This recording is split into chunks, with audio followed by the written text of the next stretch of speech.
Olá para você que nos ouve pela Rádio Defensoria, eu sou Adriana Carla. Nós estamos aqui para mais uma edição do Entrevistas DPE. Como sempre, trazendo muita novidade e informação para você. O nosso assunto de hoje, nós vamos falar sobre o banco de leite humano e o impacto na saúde psicológica materna aqui em Roraima. Tudo isso hoje aqui no Entrevistas DPE. Sabe por quê? A amamentação envolve aí não só o corpo, mas também as emoções da mãe. Dificuldades nesse processo podem causar insegurança e também o estresse. E o apoio psicológico é essencial. E hoje, para falar desse assunto, eu estou aqui com a Marina Álvares, psicóloga do BLH, do Banco de Leite Humano. Muito interessante a gente falar sobre isso, para as mamães de primeira viagem, para as mamães novamente, para você que tem aí uma gravidinha, que está para ter bebê ou que já teve. Então, todas essas orientações são muito válidas e muito ricas para você que está passando por esse momento aí tão único na sua vida. Seja muito bem-vinda, Marina, ao Entrevistas DPE. Obrigada. Então, para nosso começo de conversa, fala para a gente... Como é que funciona o trabalho da psicóloga dentro do banco de leite humano em Roraima? Então, o banco de leite, ele funciona 24 horas. Mas o atendimento psicológico, a gente infelizmente não tem um corpo técnico de psicólogas suficiente para estar ali em plantão 24 horas, né? Mas hoje a psicologia, ela trabalha principalmente nos atendimentos, quando a mãe vai para lá para receber orientação sobre amamentação, aleitamento. Às vezes ela está com dificuldade de amamentar. É um trabalho em conjunto da psicologia, da fonoaudiologia e da enfermagem. A gente atende junto aquela mãe, aquele bebê, aquela família, né? O outro caminho de ação nossa também dentro do banco de leite é em relação às doadoras externas, as doadoras de leite humano, as que estão nas suas casas, tirando leite, congelando. A gente tem um canal de comunicação muito ativo com essas doadoras e é isso. E fazendo o atendimento também das mães que estão internas, mas que se dirigem ao banco de leite para receber alguma orientação. As mães que estão com os bebês na UTI, que fazem a extração do leite no banco de leite, também a gente recebe, faz orientação. E quais são os principais perfis aí de mulheres que procuram o BLH em busca de apoio? Principalmente em relação às dificuldades para amamentar, né? Porque a mãe chega primeiro trazendo essa dificuldade. O bebê não consegue pegar direito o peito, o bebê está perdendo peso, já é encaminhado da emergência para a gente fazer a correção de pega, manejo clínico do aleitamento materno. O bebê perdendo peso, o bebê que está com dificuldade de mamar, a mãe que está com o peito muito ferido, muito machucado. E isso, né? É principalmente essas dificuldades diretamente relacionadas à amamentação da mãe e do bebê. Só que por trás disso, a gente percebe que não é só isso, né?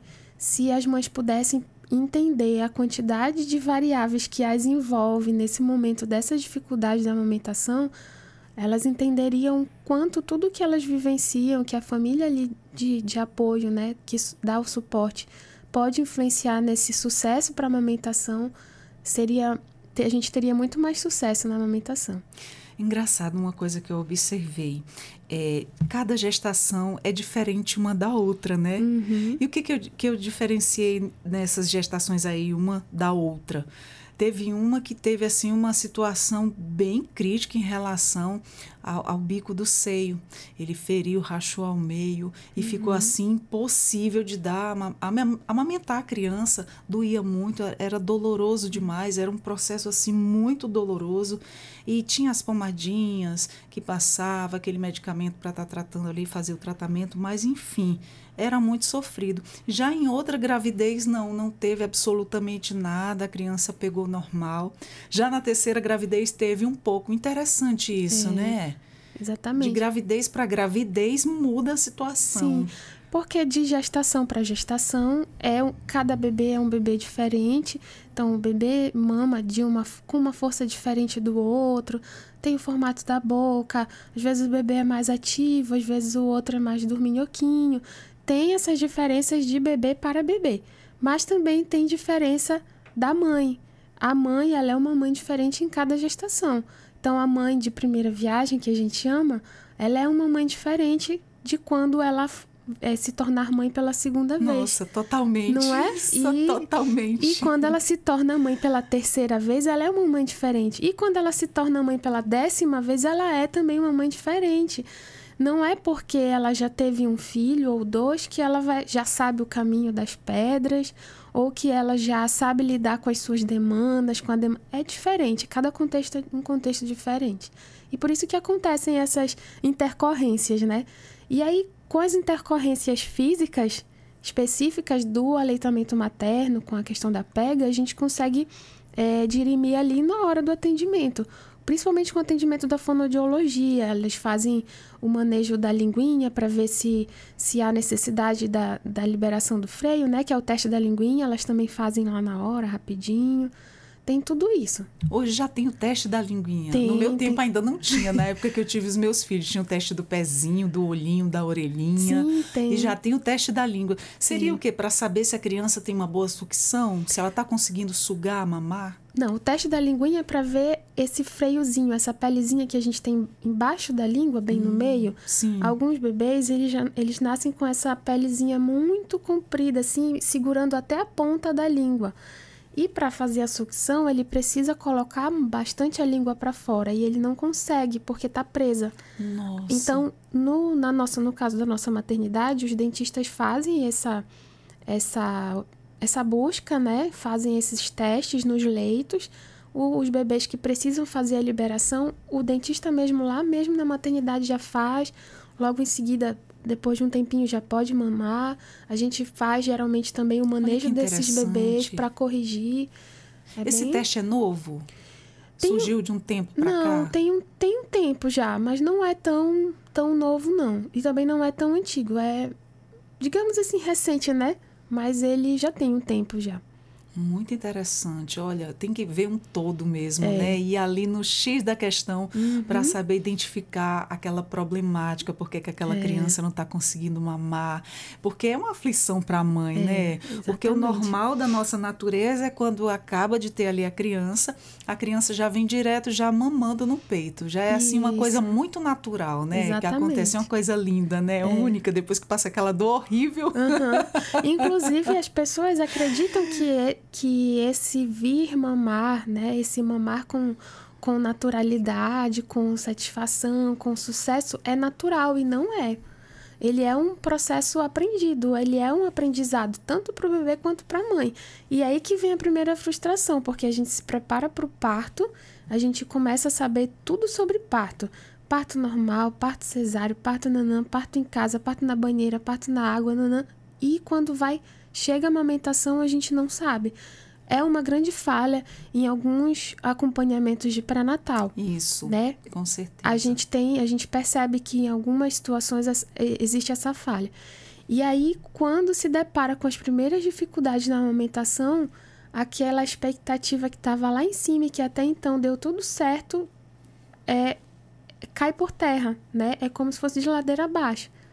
E aí vem essas frustrações, elas atrapalham muito o processo de amamentação. E às vezes até o nosso corpo ele vai por um outro lado, né? Sim. Porque essa questão, por exemplo, eu sempre fiz os meus pré-natais bem direitinho, o acompanhamento, sempre fui muito ansiosa, então aquela questão de estar tudo bem, tanto comigo quanto o bebê. Na primeira gravidez, eu não sei se vocês falam hoje essa mesma linguagem, mas no meu tempo, há muito tempo atrás, o primeiro filho está com o quê? Com 27 anos. Falaram assim, nossa, você tem o bico do peito virgem. Não tinha bico. Então, quando a criança for mamar, você vai sofrer um pouco. Então, passaram uma pomada antes e pós, e um exercíciozinho para fazer, para estimular, né, o bico do seio. Mas não adiantou, não. Rachou mesmo. E aí foi, nossa, sofrimento. Colocava uma fralda na boca, mordia. Imagina. E eu não queria deixar que ele parasse de mamar, eu disse, tô disposta a fazer esse sacrifício, eu passar essa dor, parecia assim que estava sugando a alma pelo corpo, era muito dolorido, mas enfim, passei pelo processo e não deixei de amamentar. Que bom. Hoje em dia, a gente tem muitos estudos referentes à amamentação, muitos mesmo. E o banco de leite, ele funciona baseado em tudo que a rede brasileira de bancos de leite nos oferta de conhecimento, né? Então, hoje a gente já não tem mais essa preparação para o peito, né? Não tem mais. Porque a gente já sabe que para o bebê sugar não é o bico é apenas um condutor, ele precisa abocanhar toda a parte da areola, que é aquele limite da linha, a linha escura, né? Que separa a parte da pele escura da mais clara do peito. Então, ele precisa abocanhar toda essa areola, que é ali onde ficam os depósitos de leite. A gente precisa ajudar o bebê a abrir bem a boca. Então, são uma série de pequenas informações que vão se complementando e ajudam para esse sucesso da amamentação. E como é que se dá aí o acolhimento psicológico das mães, né, que estão aí enfrentando dificuldades para amamentar? Porque, principalmente, eu acredito que essa de primeira viagem, né? E as de primeira viagem e a idade também a gente percebe que influencia muito. Né? Por exemplo, as mães de primeira viagem a gente percebe muita insegurança, né? Elas já se colocam nesse papel de mãe de primeira viagem, que não sabem de nada e tudo mais. E as mães de primeira viagem já, sei lá, mais velhas, digamos assim, já mais maduras, né? A partir de 35, 40 anos, também tem um pouco mais de inseguranças por conta da idade. A gente também percebe isso. No entanto, usa muito o fator de risco, né? A questão de, nossa, gravidez de alto risco. Geralmente é uma gestação de alto risco, né? Mas, assim, a sociedade impõe ali para a mulher que, por exemplo, ela já não está mais na idade de ter filhos. Como é que ela está tendo um filho agora com 40 anos? E aquilo ali vem pro psicológico da pessoa, isso, né? a pessoa se mina dessas informações que são faladas a todo momento, a gente, às vezes, sem perceber. Por exemplo, é uma mãe com 40 anos grávida, que negócio é esse? Não pode, entendeu? São pequenas frases que são repetidas rotineiramente e a gente vai aceitando como verdades. E essa mulher chega com muitas inseguranças, né? Às vezes já vem de uma gestação difícil e aí quando se depara com a dificuldade na amamentação. Mas quando essas mulheres, independente da idade, mas trazendo essas dificuldades pra gente lá no banco de leite, a gente sempre acolhe, né? Obviamente, a gente acolhe, a gente recebe essa mãe e a gente sempre procura atender em atendimento multiprofissional. Porque enquanto eu estou observando aquela mãe, trazendo uma demanda psicológica, a fonoaudióloga já está observando a demanda fonoaudiológica, né? A demanda do bebê, da forma que ele vai sugar. A enfermeira também já está trazendo um outro olhar. Então, a gente sempre procura atender com essa diversidade de profissionais. E aí, no meu caso, na psicologia, a gente ouve aquela mãe, deixa falar, o nosso ambiente lá é muito acolhedor, então ela consegue se soltar, relaxar, a gente proporciona esse momento para que ela se sinta à vontade para falar. E durante a fala, dizendo que está com dificuldade, o bebê não está ganhando peso, meu peito está doendo, está acordando muito à noite, não está mamando direito, enfim. Diversas dificuldades, a gente encontra uma fala ou outra de falta de apoio da família, de falta de suporte em casa. Às vezes tem outros filhos que não estão conseguindo dar conta e a gente vai ajudando, né, de certa forma ali naquele momento no manejo dessas demandas. São inúmeras situações, Muitas situações. E quais são os sentimentos assim mais comuns relatados das puérperas de nutrizes também em relação aí à amamentação?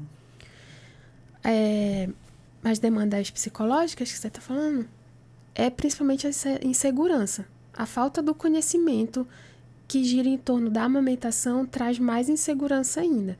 Então, elas vêm com essa falta de conhecimento sobre a amamentação e isso fomenta muitas outras inseguranças. Será que eu não vou ser uma mãe suficientemente boa para esse meu filho? Será que eu não vou ser capaz de amamentar esse meu bebê? Será que eu não vou ser capaz de alimentar o meu bebê? Será que eu não vou ser capaz de cuidar desse neném? Entendeu? Então, todas essas inseguranças giram em torno disso, da sua própria capacidade de ser mãe. As principais inseguranças são essas. Isso gera uma ansiedade, né? Uma sensação assim de que não cumpriu a missão como mãe. Isso, uma ansiedade, sensação de incapacidade, né? Insegurança, incapacidade. Aquele momento que a gente está passando por esse período tão delicado, né? Um serzinho ali tão pequenininho, dependendo de você. Aquilo que você pode propiciar ele ali naquele momento não está favorável. Exatamente. E aí, nossa, deve ser bem frustrante. É. E que tipo de suporte psicológico é oferecido para as mães desses bebês prematuros e também dos que estão internados, né? A maioria não vão lá para a enfermagem, a maioria tem uns que ficam ali internados, né? Nasce com um probleminha ou outro e aí ficam lá na incubadora até poder sair com a sua mãe. Isso. A UTI neonatal tem um corpo de psicólogas específico também deles, né? Que ficam ali o tempo todo dando suporte para essas mães que estão com os bebês internados. Mas essa mãe que está com o bebê na UTI também vai ao banco de leite fazer a extração do leite para que esse leite seja enviado para o seu bebê, né? Para o seu RN ali ainda dentro da maternidade. E o suporte que a gente oferece para elas é o suporte do conhecimento, como eu te falei. Tanto de extração de leite, a forma como ela pode fazer essa extração, quantidade de vezes, a forma, o manejo e o apoio ali de querer saber como é que tá o bebê. Às vezes a gente conversa, a gente pergunta como é que tá e proporciona ali momentos de fala para ela, para que ela desabafe, para que ela fale, para que ela conte. Só o falar do seu filho, falar da sua situação, falar da sua insegurança, do seu medo já é terapêutico. Então, com essas mães da UTI, a gente proporciona esses momentos de desabafo, de fala, para que elas utilizem como meio de terapia, né? Aí fica esse momento ali de conversa, onde tanto elas estão tendo essa informação, essa ajuda, como também tentar achar aí uma solução para aquele problema, né? Muitas soluções são encontradas quando ela não consegue amamentar, quando ela está totalmente ali desacreditada. Poxa, eu não consigo realizar um ato tão simples que é amamentar meu filho, mas nós estamos assim. Tanto o bebê quanto a mãe está passando por muita dificuldade. E vocês conseguem ajudar muitos casos? Você pode relatar algum aí que te emocionou de fato e que você, assim, nossa, ficou super feliz de ter ajudado essa família? São tantos, Adriana, são tantos eu que acredito. Às vezes a gente quer lembrar de um e até foge a memória, mas tem uns muito específicos. A gente... Eu falo isso não com vaidade, mas com orgulho da nossa equipe. Sim, claro. A equipe do Banco de Leite, eu tenho certeza que nenhuma mãe, nenhuma família sai dali sem uma orientação segura. Então, a gente já atendeu uma avó que adotou o próprio neto, porque a mãe o abandonou na UTI e ela que ficou cuidando desse bebê na UTI, né? Nossa. Foi uma situação de abandono e aí ela ficou cuidando, isso já faz muitos anos. E depois, quando esse neném recebeu alta, ela foi ao banco de leite porque ela já estava indo muitas vezes, né? Receber orientação, às vezes ela queria saber se o volume que esse bebê estava recebendo, alguma coisa assim. E ela foi ao banco de leite dizer que ela já tinha recebido alta, com alegria, né? Nossa. E ela falou assim, eu quero saber se eu posso amamentar o meu neto. Aí a gente disse, pode, você pode sim. Aí ela falou assim, ai, que bom, porque já tá até saindo leite. Gente, ela tinha tido bebê? Não, ela era a avó do neném. Ela era a avó daquele bebê. A mãe, que eu acredito, eu não me lembro exatamente, mas era a nora dela, sim, abandonou aquela criança na UTI. E aí, né, precisa ter alguém ali cuidando também, né, principalmente quando ele vai melhorando. E ela ficou aos cuidados daquela criança. A equipe de assistentes sociais ajudou, né, nessa questão da avó ficar no lugar da mãe. E aí, quando elas receberam a criança recebeu alta, ela foi ao banco de leite para começar a fazer o que a gente chama de lactação adotiva. E aí, ela já estava produzindo leite só pela questão do afeto, do se colocar Nossa, é muito impressionante. Parece um milagre. A gente conhece isso de livro, de estudos, mas quando acontece na realidade... É a primeira vez que eu ouço falar nisso. A gente fica impressionada. Interessante. Muito interessante. Olha, quem trabalha nessa área da saúde vê muitas coisas, E aí, né? nessa hora, a fonoaudiologia tem técnicas, né? Nós temos técnicas específicas para ajudar a aumentar a produção de leite dessa mulher. Gente, que tem medicações incrível. também que ajudam a aumentar. Então, aí vem o trabalho conjunto. Também teve um outro caso de lactação adotiva, que ela se preparou para adotar a criança e tudo. E quando essa criança nasceu, ela conseguiu amamentar. Teve também um outro caso de 2 irmãs, que uma engravidou para a outra. Nossa, que lindo, né? A mãe que adotou conseguiu produzir também, veio com acompanhamento da obstetra, né, junto com a irmã, com aquele filho. Nossa, coisa mais linda. São histórias emocionantes. Né? São histórias de amor verdadeiro. Exatamente. Nossa, que coisa linda, gente. Né? Olha como é bom a questão dessas nossas conversas. Muitas coisas não chegam aos nossos ouvidos e aqui a gente escuta de tudo por um profissional que trabalha na área que com certeza já viu de tudo um pouco. Olha que interessante. Ai, que história linda você compartilhou aqui com a gente. Tem mães que ficaram com os bebês na UTI, se tornam depois, quando vão para casa, se tornam doadoras.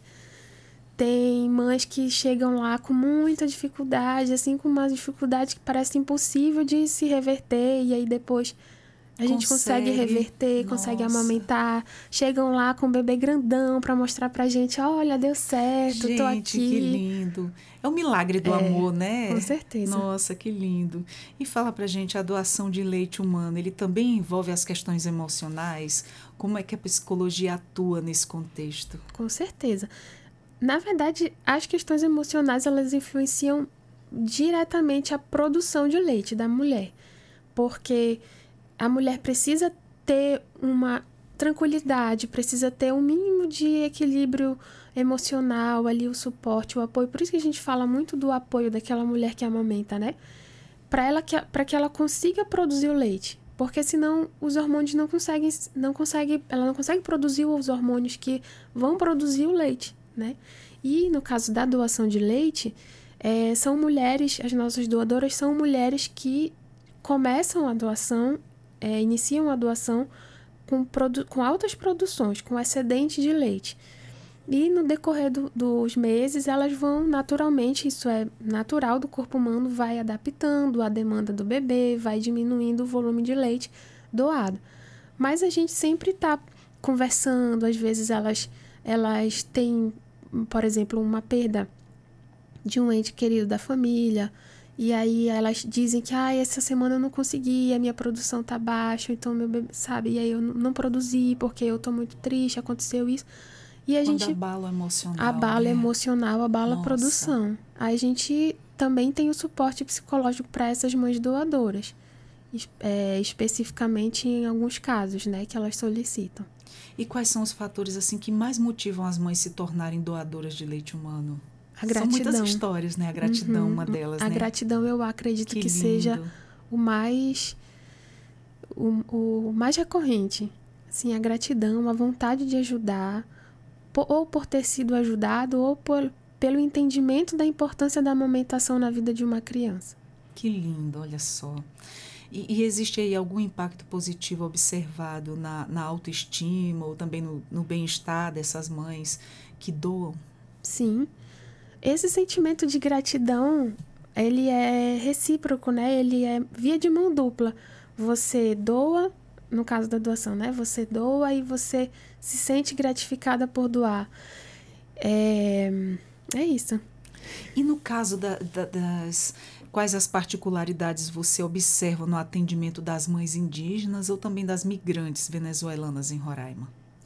As indígenas, elas são um grupo específico, né? Tem uma cultura específica. A gente não tem registrado no momento nenhuma indígena como doadora.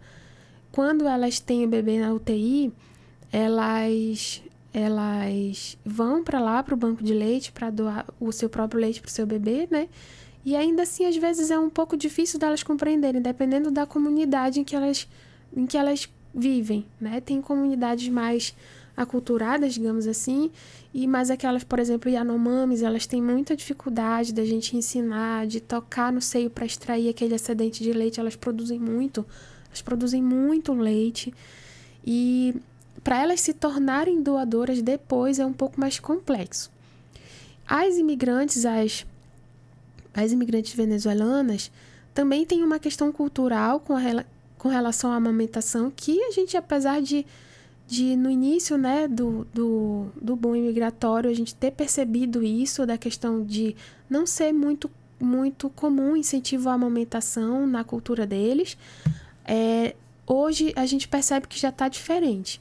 Recentemente a gente fez uma enquete no nosso grupo de doadoras e nós temos 65 doadoras ativas, que são brasileiras, e uma venezuelana.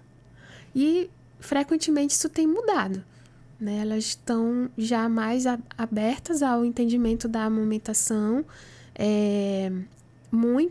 com muita vontade de amamentar e com muita vontade de ajudar também aqueles que não podem. Que bom, ficam vendo o bom exemplo, né? E começam a querer seguir também, achando bonitas as atitudes. Elas né? estão totalmente inseridas na cultura brasileira, então não tem como não se envolver, né? E de que forma o BLH tem adaptado aí as suas ações, né, para acolher a diversidade étnica e também social do Estado? Em relação às venezuelanas, a gente tem o nosso material todo traduzido, material de instrutivo, né, todo traduzido. Algumas de nós, às vezes, falamos um pouco de portunhol, a gente se esforça, né? Mas o material todo está traduzido. As indígenas, elas são levadas ao banco de leite e por um tradutor, por alguém da coordenação indígena que consegue fazer essa comunicação com elas. Muito bom.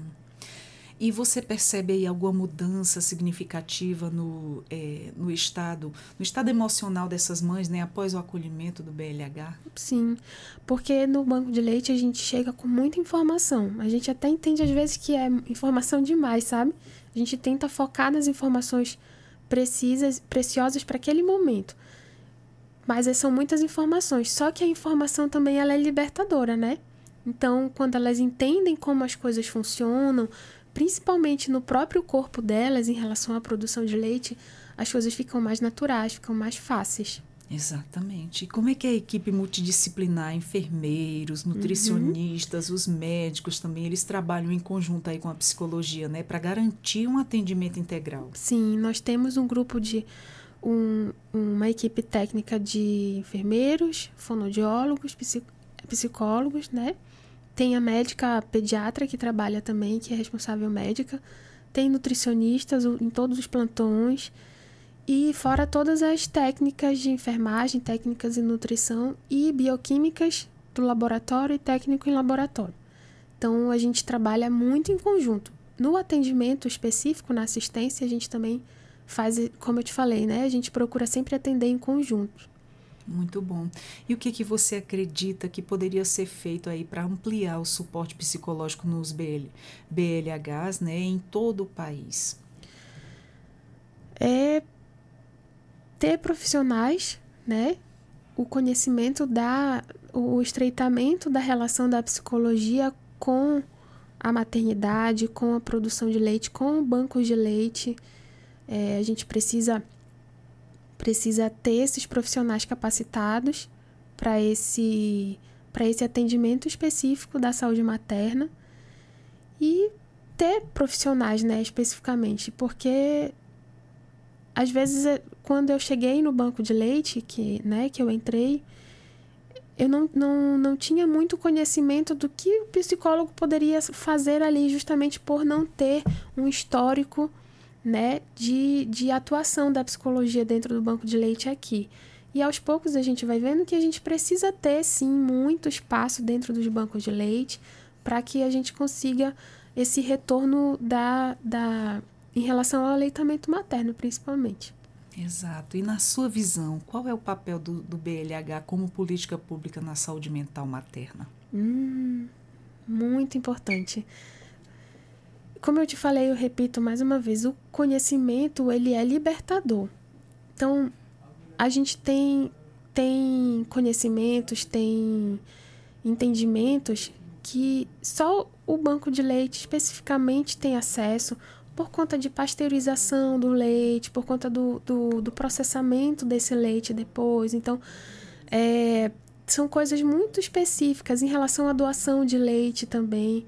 Então, o banco de leite, ele traz esse rol de conhecimento sobre a doação, sobre o aleitamento materno, que vão ajudar aquela mulher a se sentir mais segura na sua amamentação. E aquelas pessoas que têm interesse na doação, né? Como é que pode ser feita? Como é que elas podem estar fazendo para estar sendo uma mãe doadora? Ótimo, é a pergunta que eu mais gosto. Porque, como eu te falei antes da gente iniciar, né? Nós estamos no mês do aleitamento materno, no mês da doação de leite, desculpe. No mês da doação de leite. Dia 19 de maio é o Dia Mundial da Doação de Leite. E aí, para a mãe que amamenta, a mãe que é saudável, que não toma nenhuma medicação incompatível com a amamentação, ela pode entrar em contato com o nosso número no banco de leite. A gente tem um WhatsApp. Posso falar o número? Pode, fica à vontade. É 8414-0772. 8414-0772. E aí ela entra em contato pelo WhatsApp mesmo, por esse número. E aí, já perguntando como pode fazer para ser doadora, já vai subir um link, ela vai fazer um cadastro para preencher as informações que a gente precisa. Vamos atrás de alguns resultados de exames dessa mulher. E aí, logo em seguida, a gente já, ativando esse cadastro, os bombeiros já vão deixar os frascos esterilizados na casa dela. Depois de uma semana, eles vão buscar, né, mediante a confirmação. Então, toda semana, eles vão buscar esse leite congelado na casa delas. Olha que bacana, é muito que lindo, fácil, né? É um ato de amor, tem alguém que vai buscar. Isso. Em relação ao armazenamento, esse frasco é deixado lá ou a mãe ela pode optar? Como é? Ele tem que ter uma tampa de plástico? Uhum. Tem que ser um pote de vidro? Explica pra gente como é que ele tem que ser perfeitamente. Ou alguém deixa lá esse frasco? Os frascos que a gente utiliza são frascos reutilizáveis, né? Nós utilizamos principalmente os frascos de café solúvel que a gente tem no mercado. Então, são frascos de vidro com tampa de plástico e a boca é mais larga, né? Para facilitar o manuseio. A gente recebe como doação também esses frascos. Se alguém tiver, né? Bem lembrado. Né, pode doar. É só chegar lá na portaria da maternidade, deixar lá. A gente vai receber. E a gente esteriliza esses frascos e entrega para a doadora eles bem esterilizadinho, já pronto para uso. Aí ela vai coletar o leite nesse frasco. Obviamente que ela não vai encher o frasco todo, né? Um frasco de 350 ml, um frasco de 500 ml todo de uma vez, né? Não tem como. Salvo algumas exceções, né? Mas ela vai enchendo aos poucos. Primeira vez que ela colocar o leite lá, ela coloca o leite, anota a data e a hora, tampa e congela. A próxima vez ela retira o leite da forma como ela retira, né? Mais fácil para ela, ou na mão, num copo esterilizado, ou na bombinha limpinha. E coloca o leite em cima do congelado e vai montando camadinhas até encher o frasco. E aí, uma vez por semana, a gente vai buscar esse leite congelado. Olha, interessante. Muito que dura bacana. 15 dias congelado, né? Isso, e é um ato de amor, né? Uhum, é dedicação. É dedicação, tá ajudando aquele bebezinho, tá ajudando aquela mãe. É um ato de amor. E muito obrigada. Algo que eu não te perguntei que você gostaria de falar ou deixar aí uma mensagem final. É só que se a gente, na maternidade, a gente atende os bebês até 28 dias, né? Se precisar, qualquer a mínima dificuldade que seja. A gente está num mês de doação de leite, mas não existe doação de leite se a mãe não amamenta. Então, a gente, de qualquer forma, fala e fomenta o aleitamento materno, né? A gente incentiva o aleitamento materno nesse mês também. E se qualquer dificuldade, a mínima que seja, qualquer dúvida, pode entrar em contato com a gente, pode ir à maternidade direto ao banco de leite para tirar logo essas dúvidas antes que elas fiquem uma coisa muito mais difícil, muito mais dolorosa e sofrida para aquela família, né, que está ali envolvida no aleitamento materno daquela criança. Mínima que seja a dificuldade, uma dor, uma fissura no peito, o bebê que está muito incomodado, tem alguma coisa que você está percebendo que não está fluindo, procura o banco de leite, vai na maternidade, procura o banco de leite que a gente vai ajudar a passar as informações, né? Ajudar de alguma forma. Muito obrigada. Foi tão bom conversar sobre isso, falar sobre isso. A gente que já foi mãe, para você que é mãe de primeira viagem, está começando, a você, mamãe mais madura também. São muitas orientações aí muito válidas e muito ricas, porque informação é tudo, né? E eu quero agradecer a você, Marina, por ter disponibilizado seu tempo e ter vindo aqui passar todas essas informações para a gente, para todos que acompanham a Rádio Defensoria. Muito obrigada. Obrigada. Volte sempre. Com certeza. Nós conversamos com Marina Álvares, psicóloga do BLH, que é o Banco de Leite Humano, tá? Você, mamãe, que está amamentando, tem muito leite, se quiser doar, estão lá. Tem muitas crianças precisando do teu leite, mamães que não estão produzindo, bebês que não estão mamando. Então, vamos lá dar essa força, né? Nesse ato de amor tão bonito. Obrigada, viu, Marina? Obrigada. E nós vamos ficando por aqui com mais um Entrevistas DPE. Eu sou a Adriana Carla. Muito obrigada por ter nos acompanhado e até a próxima. Tchau, tchau.